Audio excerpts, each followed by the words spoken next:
En esta parte del programa, José Lev Álvarez, él es académico israelí, es experto en estrategia militar en el campo de batalla y geopolítica regional. José, bienvenido. Buena tarde para usted. Saludos, Idani, ¿qué tal? Bueno, aquí vamos, siempre revisando como a final de semana. ¿En qué punto para usted está el conflicto en este momento? Bueno, brevemente un resumen general. Primeramente, yo creo que en las pasadas 4 o 5 semanas se han logrado muchas cosas. Estamos, yo creo que en el momento más avanzado de toda la campaña militar, sin duda alguna. Por ejemplo, más del 70% de todos los lanzamisiles de Irán están destruidos. Hemos visto que más de 50 buques iraníes están hundidos o quemados o totalmente desaparecidos. Hemos visto como la aviación iraní, que como habíamos comentado previamente, es una aviación muy antaña, muy vieja, evidentemente está totalmente destruida. Hemos visto como el 70% también de las fábricas de producción de cohetes, de misiles balísticos de Irán han sido destruidas. Por tanto, estamos ante una situación a nivel, ¿verdad?, sobre el terreno totalmente débil para el régimen iraní.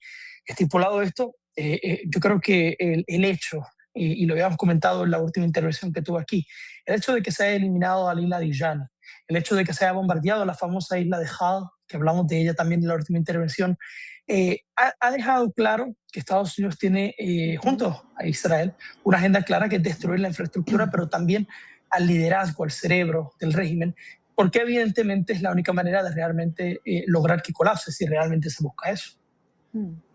Ahora, ¿por qué la distorsión en los discursos? Si hay negociación, estamos buscando un acuerdo, extendemos el cese, no hay negociación, no vamos a llegar a ningún acuerdo. Bueno, Daniela, yo, como siempre te digo, vamos a ser sinceros con todas las personas que nos están viendo aquí.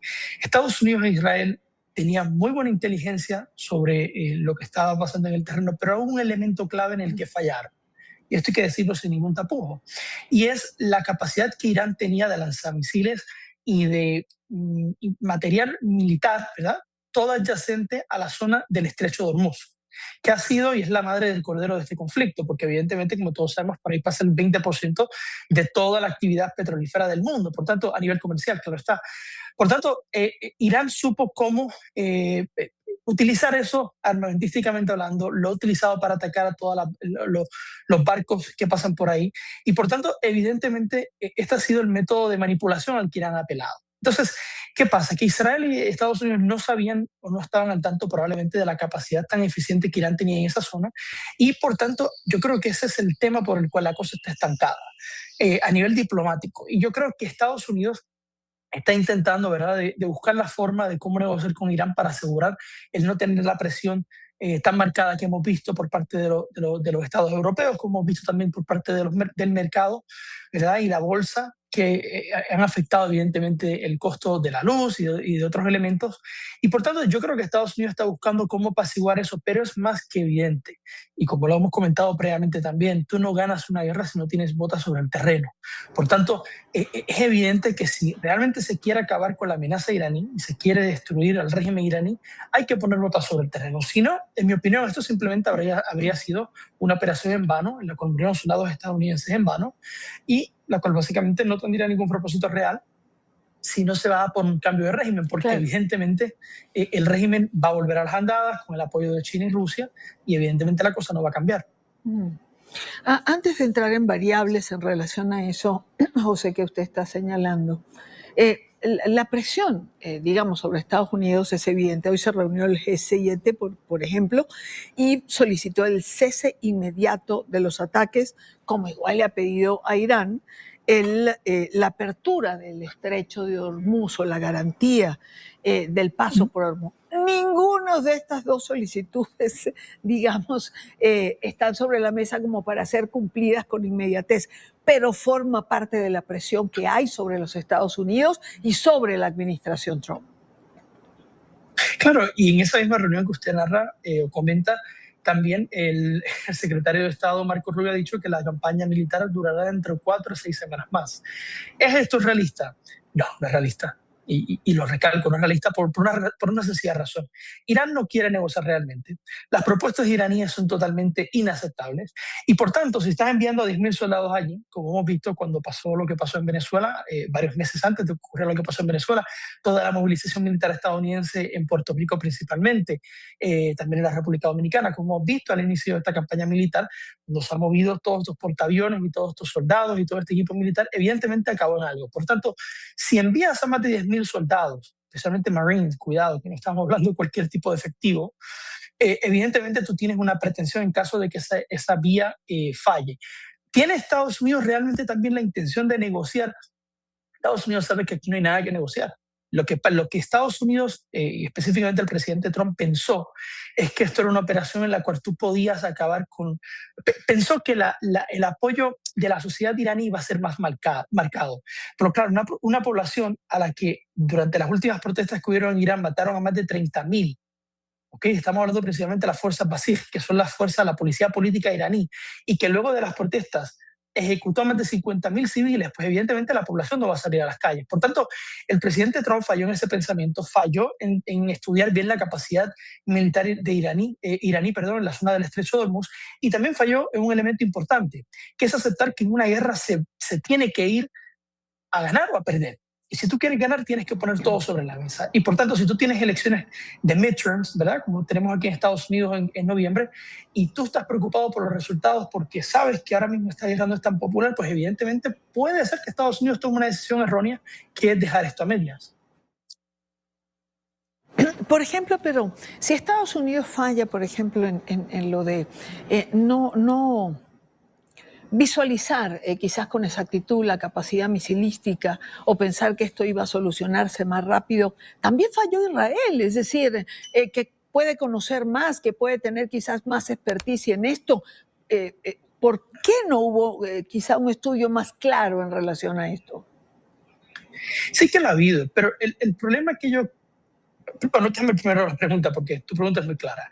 Yo no creo que Israel haya fallado. De hecho, Israel, si te soy sincero, es realmente quien ha hecho la gran mayoría de los bombardeos. Israel ha realizado más de 15.000 bombardeos sobre el terreno iraní. Los estadounidenses argumentan 10.000, ese número puede fluctuar, pero realmente Israel es quien ha ido por la clave de todo. Por ejemplo, Israel ha eliminado más del 80% de todos los líderes principales del régimen iraní. Número uno. Número dos, Israel es quien ha destruido más del 90% de ese 70% que te comentaba de lanzamisiles que Irán tenía. Y Israel ha logrado algo que Estados Unidos evidentemente no ha ido a por ello. Israel se ha atrevido a bombardear, por ejemplo, el campo de Pars, que es básicamente la cuarta plataforma más grande de todo el mundo de gas natural y que está, ¿verdad?, entre esa zona compartida entre Qatar e Irán. Estados Unidos no se atrevió a ello. Israel también ha bombardeado centros de aguas pesadas que tenía Irán con propósito de finalidades nucleares, como por ejemplo lo llevó a cabo esta mañana. Por lo tanto, Israel sí que ha hecho mucho y hay que entender una cosa. Uno no destruye la infraestructura de un régimen que ha tenido 40 años para escenificarse. Uno puede ir a por una operación que sea que toma tiempo, que sea efectiva y que pueda traer un cambio, porque es que volvemos a lo mismo. Si no es un cambio, ¿qué se busca en esta clave? Ahora, yo no creo también, ¿verdad? Haciendo en yuxtaposición a lo que me comentas también, yo no creo que Estados Unidos no haya sabido por su parte lo que realmente había o lo que no había. Lo que yo creo es que aquí ha habido una sobreconfianza, porque hay que entender una cosa, Daniel. Una cosa es la geopolítica y otra cosa es la geoestrategia. ¿Ok? No hubo un plan geoestratégico y militar clave aquí, evidentemente lo ha habido porque se han eliminado a los elementos clave del régimen, se ha eliminado a la infraestructura clave, pero no ha habido, desde el punto de vista geopolítico, una estrategia de contención en el cual se supiera cómo incluir a la OTAN dentro de esta dinámica. Hemos visto que los miembros de la OTAN han tenido sus posturas y evidentemente han apelado a no hacer nada, ¿verdad? A pesar de que se ha atacado a Chipre, a pesar de que se ha atacado a Turquía, a pesar de que se han atacado a los estados árabes del Golfo, donde esos mismos estados miembros de la OTAN tienen muchos intereses. Ahora, estipulado eso, ¿cómo tú también vendes esa narrativa para hacer que estos estados se unan a tu campaña militar? Entonces yo creo que ha sido más también un tema de guión, una falla en el guión, que cualquier otra cosa, porque la efectividad, insisto, la ha habido. Y por último, también yo estoy totalmente convencido que no hay un plan, no lo hay absolutamente, sobre qué hacer, por ejemplo, con los miembros de la Guardia Revolucionaria de Irán. La Guardia Revolucionaria de Irán es quien controla las dinámicas fisiológicamente hablando del régimen. o sea, tanto en la rama política como en la rama militar. Y si tú no tienes un plan para hacer que esas personas se rebelen en contra del mismo régimen, o no tienes un plan tampoco para ver cómo intentar unir a los kurdos, a las otras minorías que tienes en el Estado, como los azeríes, los árabes, evidentemente tienes un problema, porque es que si tú no unes todo ese entramado o no creas esas condiciones, se te va a hacer complicado. Y la última opción, y yo creo que es la que se va a dar si el escenario continúa por el camino que va, es utilizar a tus propios hombres. ¿Para qué? ¿O qué? Bueno, por ejemplo, enviarlos a la isla de Kar para tomar esa isla, que es por donde pasa el 96% de todas las actividades comerciales del petróleo iraní, y entonces ponerle presión al régimen para que o se vayan del poder o básicamente apelen a lo que es más probable, que es que vayan directamente a la confrontación física sobre el terreno en contra de las tropas estadounidenses. Hay una advertencia de Irán en relación a esto, ¿no? Es decir, el tiempo se acorta. Tenemos las elecciones de medio término, hay una presión económica, suben los precios de la gasolina. Es decir, hay un montón de variables que afectan a la administración de los Estados Unidos, por lo cual hay que tomar una decisión. Si se envían estas los 10.000 marines al Oriente Medio, si se está pensando en la premisa que usted señala, no se gana una guerra si no se ponen botas en el terreno. Irán, recuerdo haber leído algo y que decía, Irán levanta una advertencia, Estados Unidos no podrá cuidar sus hombres en el terreno. Usted es un hombre que conoce de esto. ¿Quién lleva ventaja en el caso de que Estados Unidos decida poner hombres en el terreno e ir a esa guerra cuerpo a cuerpo? Estados Unidos, sin duda alguna. Pero, número uno, esa es la realidad sobre el terreno. Pero la retórica y la propaganda la gana Irán totalmente. Y me explico. Si Irán decide, digamos que el régimen se quede en el poder, vamos a ponerlo de esa manera, digamos que hay una negociación que quizás tampoco se puede descartar, porque tenemos que entender que dentro del gobierno de Trump está el sector Marco Rubio, que es el sector más hawkish, que cree más en ir a combatir al régimen directamente e intentar eliminarlo, y tenemos al sector J.D. Vance, que es el sector pro-Irán, pro-Rusia, pro-Turquía, pro-Qatar, dentro de la nueva derecha que nace en Estados Unidos, ¿verdad? Una derecha bastante peligrosa, porque realmente no es una derecha patriótica, es una derecha que cree vamos a negociar con nuestros enemigos si eso beneficia a mis intereses, pero yo me quedo en mi círculo, olvídate de lo que pasa en el mundo y que todo el mundo se resuelve. Y eso es un problema, porque evidentemente a largo plazo fortalece a tus enemigos. Pero digamos que el régimen se queda en el poder, vemos a la madre del cordero, ¿no? Si eso pasara, Daniel, por ejemplo, Rusia, antes del comienzo de la guerra, Rusia había invertido o había firmado un acuerdo contractual con el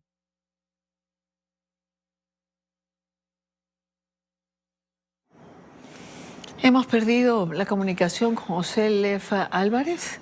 Esta última parte era sobre esa decisión que pareciera estar sobre la mesa, que es poner hombres en el terreno por parte de Estados Unidos en Oriente Medio. ¿Cuál sería? Aquí lo tengo de nuevo, José. Sí, ¿me oyes? Sí, perfecto ahora. Continúa, por favor. No sabía que no habíamos ido. ¿Dónde me quedé, perdón? Que estamos diciendo esta variable, ¿no? Poner los hombres en el terreno y llevaba la ventaja a Estados Unidos, pero la narrativa la ganaba Irán. Sí, la gana Irán. Ahora, como te comentaba, si el régimen logra quedarse en el poder, el régimen va a tener la capacidad financiera y estratégica de poder llevar a cabo una operación positiva en contra de cualquier tropa estadounidense sobre la región.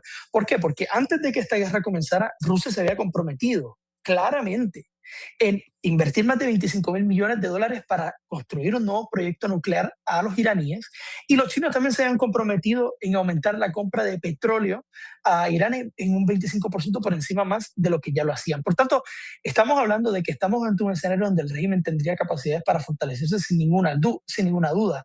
Por tanto, hay que entender que eso también podría beneficiar a la Guardia Revolucionaria, podría hacer que el régimen se fortalezca más todavía. Ahora, aquí la única cosa positiva para Estados Unidos e Israel es que realmente, luego de la muerte de Ali Larijani, el régimen no tiene un líder específico, sino que la única posible figura, la posible figura parecida a un Delcy Rodríguez, es el presidente del Parlamento iraní.